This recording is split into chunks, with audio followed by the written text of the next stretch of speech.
আমি যে এত অলস মানুষ এটা বলার কোনো ভাষাই থাকে না। আমার মনে হয় কোনো লোক বাকি নেই যে এই ক্লে দিয়ে কাজ করেনি বা ক্লে দিয়ে কিছু বানায়নি। আমি লাস্ট লাস্ট বলতে অনেকদিন আগে আমিও বানিয়েছিলাম, কিন্তু ওই যে বললাম যে অলস, এক তো বানিয়েছি সবার লাস্টে, আরেক আমি সবার লাস্টে একদম ভিডিওটা এডিট করছি। অনেক আগে কিন্তু আমার এই কাজটা করা। ফার্স্ট টাইম হিসেবে ভেবেছিলাম অনেক খারাপ হবে, কিন্তু না, দেখি আলহামদুলিল্লাহ অনেক ভালো হয়েছে। যতটা ধারণা করেছি তার থেকেও বেশি ভালো হয়েছে। আমার তো মনে হয় যে সবাই জানেন যে ক্লেটা কি, আর এটা হলো সুপার ক্লে। আমি যেটা ইউজ করছি ফার্স্টে কিন্তু আমি দেখিয়ে দিলাম। আর যে টুলসগুলো আমি ইউজ করছি, তিনটা প্লাস্টিকের ছুরির মতো, ওইগুলো কিন্তু ক্লের সাথেই দেওয়া থাকে, ওইগুলো দিয়েই আমি করে নিচ্ছিলাম। আর ফার্স্ট টাইম যেহেতু, প্রথমটা আমার একটু মানে নষ্ট হয়েছিল দেখেন, আর একটার সাথে একটা লাগার পর দেখলাম যে লেগে যায়। পরে ভুল থেকেই কিন্তু শেখা হয়।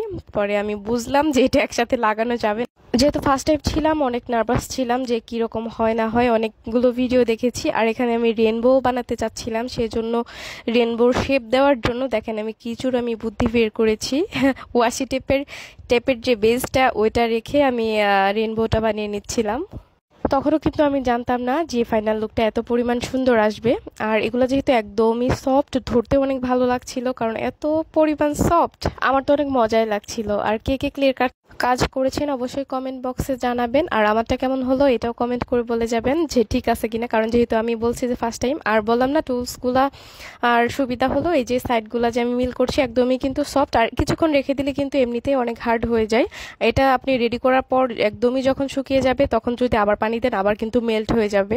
এই তো আমার রেইনবোটা অলমোস্ট কমপ্লিট। আমি কিছু টিকটিকি ডিম বানিয়ে নিয়েছি, এগুলো সেট করে দিলাম। দেখেন একদম টিকটিকি ডিমের মতোই কিন্তু লাগছে না? মানে অনেক সুন্দর সুন্দর ক্রিয়েটিভিটি করা যায় এটা দিয়ে। আমার মনে হয় এটা একটা ভালো দিক।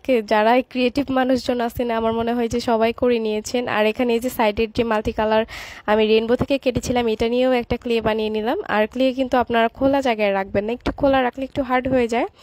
একদম সাথে সাথে মথে নিয়ে চেষ্টা করবেন যে সাথে সাথে কাজটা করে ফেলার, কারণ ফুল বানানোর কিছুক্ষণ রেখে দিলেই দেখবেন একদম হার্ড হয়ে গেছে। কিছু পাতা বানিয়ে নেওয়ারও ট্রাই করছিলাম, কারণ ওই যে বললাম যে প্রথম ট্রাই করছি, মাথায় কি যে আসছিল কি দিব না দিব এরকম ভেবে ভেবে কিছু পাতাও বানিয়ে নিলাম, এগুলোও দিয়েছিলাম। আর ছোট বড় আমি অনেক ধরনের বানিয়ে নিয়েছি। আর আমার আয়নাটা কিন্তু অনেক বড় সাইজের ছিল, এখানে দেখা যাচ্ছে কিন্তু ছোট, হ্যাঁ সাইজটা কিন্তু বেশ ভালো বড়ই ছিল। একদম স্কোয়ার শেপের মিররটা ছিল।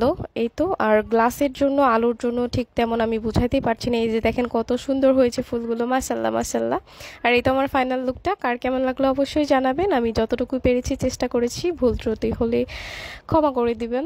আর যারা আমার পেজটি ফলো করেনি অবশ্যই পেজ ফলো করে পাশে থাকবেন। ধন্যবাদ। আর ক্লে দিয়ে কে কি বানিয়েছেন অবশ্যই কমেন্ট বক্সে ছবি দিয়ে যাবেন, অবশ্যই আমার সাথে শেয়ার করে যাবেন কে কি বানিয়েছেন।